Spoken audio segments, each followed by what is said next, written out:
रात के 2 बजे थे। शहर की गलियां सुनसान थी। स्ट्रीट लाइट्स की मध्यम रोशनी में एक कैफे अब भी खुला था, अल नूर कैफे। अंदर हसन बिन राशिद अपनी डायरी में कुछ लिख रहा था। उसके सामने एक ठंडी हो चुकी कॉफी रखी थी, जिसे वो छू भी नहीं रहा था। उसकी आंखों में चिंता थी। 6 महीने पहले उसने बड़े जोश के साथ ये कैफे खोला था, लेकिन कस्टमर्स गिनती के आ रहे थे, खर्चे बढ़ रहे थे और कमाई घट रही थी। वो समझ नहीं पा रहा था कि वो कहाँ गलती कर रहा है। तभी दरवाजे की घंटी बजी। एक बुजुर्ग आदमी अंदर आया, जिसे हसन पहचानता था, शेख उमर। वो शहर में मशहूर बिजनेस कोच थे। कैसे हो हसन? शेख उमर ने मुस्कुराते हुए पूछा। बस जिंदगी काट रहे हैं, हसन ने फीकी हंसी के साथ कहा। कैफे का हाल क्या है? शेख उमर ने मेन्यू उठाते हुए पूछा। बुरा, हसन ने कहा। मैं मेहनत तो बहुत कर रहा हूँ, लेकिन नतीजे नहीं दिख रहे। शेख उमर ने मेन्यू को गौर से देखा और बोले, बेटा मेहनत काफी नहीं होती, सही तरीके से मेहनत करनी पड़ती है। हसन उनकी ये बात सुनकर चौंक गया और बोला, सही तरीके से मेहनत मतलब? शेख उमर ने चारों ओर नजर घुमाई और पूछा, तुम्हें पता है हर दिन तुम्हारे यहाँ कितने लोग आते हैं, कौन से टाइम पर आते हैं और सबसे ज्यादा कौन सी कॉफी ऑर्डर करते हैं? हसन ने न में सिर हिलाया और बोला, इन फालतू की बातों पर क्या ध्यान देना। जो भी कस्टमर आता है और वो जो कुछ भी मांगता है, मैं उसे सर्व कर देता हूँ। बात खत्म। उसे उसका प्रोडक्ट मिल जाता है और मुझे मेरे पैसे। शेख उमर मुस्कुराए। बेटा यही गड़बड़ हो रही है। हसन को कुछ भी समझ में नहीं आया। शेख बोले, बेटा बिजनेस में डाटा ही सबसे बड़ा हथियार होता है। अगर तुम नहीं जानते कि तुम्हारे कस्टमर्स क्या चाहते हैं, तो तुम एक बिजनेसमैन हो ही नहीं। बिजनेस का सबसे पहला लेसन, जिसे आज के बाद अपना मूल मंत्र बना लो, data and planning is the key to success. उन्होंने हसन को एक किस्सा सुनाया। मेरे एक दोस्त फहद की किताबों की दुकान थी। पहले उसके यहाँ कम कस्टमर्स आते थे, लेकिन उसने हर दिन डाटा नोट करना शुरू किया। कौन सी किताबें ज्यादा बिक रही है, कस्टमर कौन सी कैटेगरी पसंद कर रहे हैं, वगैरह वगैरह। कुछ महीनों में उसने अपने स्टॉक को उन्हीं किताबों से भर दिया और नतीजा उसकी सेल्स 3 गुना बढ़ गई। हसन समझ गया। उसने झट से नोटबुक निकाली और लिखना शुरू कर दिया। शेख उमर ने फिर पूछा, अच्छा हसन ये बताओ तुम्हारे दोस्त कौन कौन है? हसन ने हिचकिचाते हुए कहा, रियाद और यूसुफ, दोनों बेरोजगार है और अक्सर कैफे आकर फ्री की कॉफी पीते रहते हैं। उमर साहब हंस पड़े और बोले, यही तुम्हारी दूसरी गलती है। बिकॉज बिजनेस हो या life, the people around you define your growth. और यही तुम्हारा दूसरा लेसन है। तुम अभी ऐसे लोगों के साथ हो जिन्हें खुद तो आगे बढ़ना ही नहीं है, उल्टा तुम्हें भी नीचे खींच रहे हैं। इसलिए ऐसे लोगों से तौबा करो और आगे बढ़ो। तुम्हें तो ऐसे लोगों के साथ रहना चाहिए जो बिजनेस समझते हो, जो तुम्हें इंस्पायर कर सके। हसन को एहसास हुआ कि उसे अपने सर्कल को बदलने की जरूरत है। उसने फैसला किया कि आज के बाद वो कभी भी ऐसी संगत नहीं करेगा जो उसे गर्त में ले जाए, बल्कि इसके बदले वो हमेशा उन लोगों से दोस्ती करने की कोशिश करेगा जिनसे कुछ न कुछ बेहतर सीखने को मिल सके, ताकि उसकी और उसकी माइंड की हमेशा ग्रोथ होती रहे।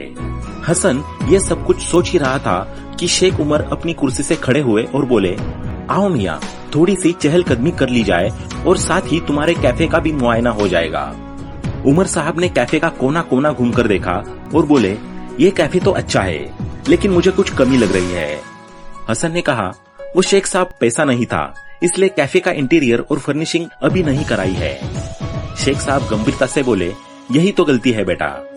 उमर साहब ने मुस्कुराते हुए कहा, जब मेरे दोस्त खालिद ने अपना छोटा सा ढाबा खोला था, तो उसने अपने पूरे बचाए हुए पैसे वहां लगा दिए। उसने इंटीरियर में इन्वेस्ट किया, अच्छी प्लॉटिंग शुरू की, सोशल मीडिया पर प्रमोशन किया। आज उसके ढाबे में रोज 500 लोग आते हैं। पैसा सिर्फ बचाने से कुछ नहीं होगा, सही जगह इन्वेस्ट करना सीखो। यही है बिजनेस का lesson number 3, money only grows when you invested wisely. Hasan को ये समझ आया कि उसका पैसा सामने पड़ा हुआ है, लेकिन अभी तक वो इसका सही उपयोग नहीं कर रहा था। उसने अपने कैफे के एम्बियंस को बेहतर बनाने, मेनू एक्सपांड करने और प्रमोशंस पर खर्च करने का फैसला किया।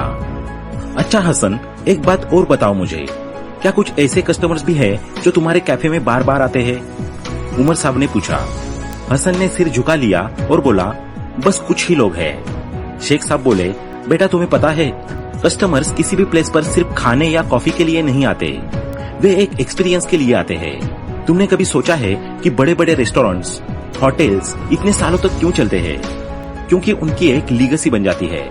क्योंकि लोगों को वहां सिर्फ खाना या कॉफी नहीं मिलती, वहां मिलता है माहौल, अच्छी सर्विस और सेटिस्फेक्शन, जिसके लिए लोग बार बार दौड़े जाते हैं और दूसरों को भी उस जगह का नाम रिकमेंड करते हैं। तो lesson number 4, customers don't buy products, they buy experiences. तो समझे मियां, तुम्हें भी अपने कस्टमर्स को कुछ ऐसा देना होगा जो उन्हें बार बार यहाँ आने के लिए प्रेरित करे। हसन इस बात को ध्यान से सुन रहा था। उसे समझ नहीं आ रहा था कि वो क्या अलग करे। तो उसने शेख साहब से पूछ लिया, लेकिन मैं क्या अलग कर सकता हूँ? शेख उमर मुस्कुराए और बोले, एक बार मैं इस्तांबुल के एक कैफे में गया था। उस कैफे की खास बात यह थी कि वहां सिर्फ कॉफी नहीं मिलती थी, बल्कि वहां बैठने वालों को एक बेहतरीन एम्बियंस दिया जाता था। वहां वार्म लाइटिंग थी, सॉफ्ट अरेबिक म्यूजिक बज रहा था और हर टेबल पर एक यूनिक कॉन्सेप्ट था।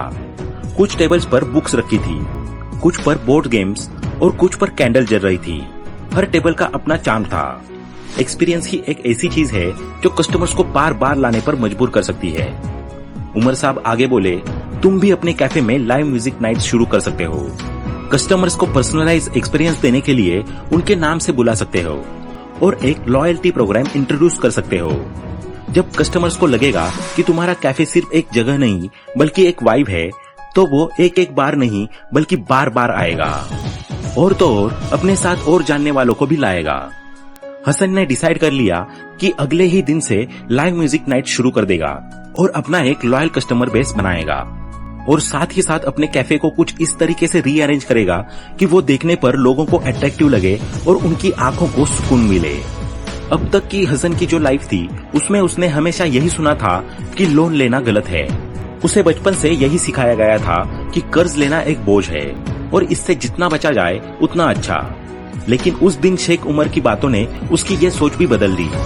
बातों बातों में जब हसन ने उमर साहब को अपनी फाइनेंशियल कंडीशन बयां कर दी, तो उन्होंने हसन को कहा कि तुम लोन क्यों नहीं ले लेते। इस पर हसन ने चौंकते हुए कहा, लोन? कैसी बात कर रहे हैं शेख साहब? लोन तो एक ट्रैप है जिसमें एक बार फंस गए तो जिंदगी भर निकलना मुश्किल हो जाएगा। शेख साहब की हंसी निकल गई। सही में हसन, तुम अभी सच में बच्चे ही हो। दुनिया में तुम्हें कौन सा बिजनेसमैन दिखाई देता है जो अपने पैसों से बिजनेस कर रहा है? तुम किसी भी बड़े बिजनेसमैन और उसके किसी प्रोजेक्ट को उठाकर देख लो, उसने उस प्रोजेक्ट के लिए जरूर कहीं न कहीं से लोन निकाला होता है। बिजनेस का ये सबसे जरूरी और सबसे बड़ा लेसन है। स्मार्ट डेब्ट is always a game changer. Loan बुरा नहीं होता मियां, ये इस पर निर्भर करता है कि तुम उसे कैसे इस्तेमाल करते हो। लेकिन अगर मैं लोन ले लूं और उसे चुकाने में असफल हो जाऊं तो? हसन ने आशंकित होकर पूछा। यही फर्क है एक अच्छे और बुरे लोन में। बुरा लोन वो होता है जो तुम ऐसी चीजों पर खर्च कर दो जो पैसा नहीं बनाती, जैसे महंगी गाड़ी खरीदना, लग्जरी आइटम्स लेना। लेकिन स्मार्ट लोन वो होता है जिसे तुम अपने बिजनेस को ग्रो करने में लगाते हो। उमर साहब ने एक एग्जाम्पल दिया। मेरा एक दोस्त था जायद। उसके पिता ने एक छोटी सी दुकान खोली थी, लेकिन समय के साथ ग्राहक कम होते गए और दुकान घाटे में चलने लगी। अब जायद के पास दो ही रास्ते थे, या तो दुकान बंद कर दे या इसे एक नए तरीके से चलाकर सफल बनाए। पहले तो वो काफी दिनों तक कंफ्यूज रहा, लेकिन फिर उसने एंड में दूसरा रास्ता चुना। जायद ने बैंक से एक छोटा बिजनेस लोन लिया और सबसे पहले अपनी दुकान को मॉडर्न लुक दिया। पुराने जर्जर फर्नीचर को हटाकर उसने नए और अट्रैक्टिव शेल्फ्स लगाए, जिससे कस्टमर्स को लगे कि वो किसी कॉर्नर की दुकान में नहीं बल्कि एक प्रीमियम जगह पर आए हैं। साथ ही इसे और एडवांस बनाने के लिए उसने सुपरमार्केट्स की तरह डिजिटल बिलिंग सिस्टम भी लगाया। इससे उसका लेन देन आसान और तेज हो गया। इसके बाद अपना कस्टमर बेस और ज्यादा बढ़ाने के लिए उसने ऑनलाइन डिलीवरी शुरू करने का फैसला किया। उसने सोशल मीडिया पर भी अपने बिजनेस को प्रमोट किया, ग्राहकों से फीडबैक लिया और उनकी जरूरतों को समझा। धीरे धीरे लोग उसकी दुकान से ऑर्डर करने लगे और उसकी सेल्स लगभग 10 गुना बढ़ गई। इसके बाद तो जायद रुका ही नहीं। उसने अपनी दुकान की ब्रांचेस खोलने का प्लान किया और हर नई ब्रांच पर उसने वही सारे प्रिंसिपल्स लागू किए। बेहतर कस्टमर सर्विस, डिजिटल मार्केटिंग और हाई क्वालिटी प्रोडक्ट्स। 3 साल के भीतर उसकी दुकान एक बड़ी रिटेल चेन बन गई। आज जायद करोड़ों का मालिक है।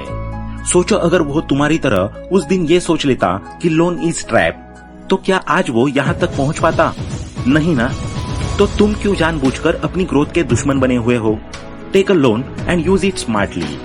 उस दिन शेख उमर के जाने के बाद हसन ने बिजनेस लोन की ऑप्शंस सर्च की और पाया कि उसे छोटे इंटरेस्ट रेट्स पर एक अच्छा लोन मिल सकता है जिसे वो अपने कैफे में इन्वेस्ट कर सकेगा।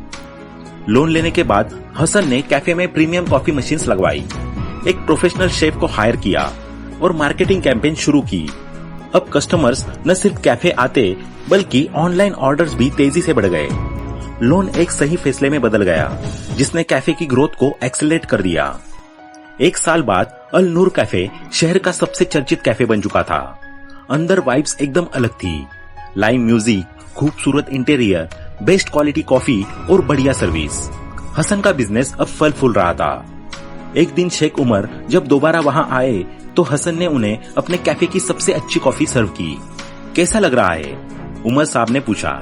हसन ने जवाब देते हुए कहा, शेख साहब, आपने जो 5 लेसन सिखाए थे उन्होंने मेरी जिंदगी बदल दी। अब मैं दूसरों को यही सबक सिखाता हूँ। तो दोस्तों, आप भी इन लेसन्स को अपने जीवन का हिस्सा बनाना शुरू करें और सफलता की ऊंचाइयों तक पहुंचे। तो आज के लिए बस इतना ही। आशा करता हूँ कि आपको इस वीडियो से काफी कुछ सीखने को मिला होगा।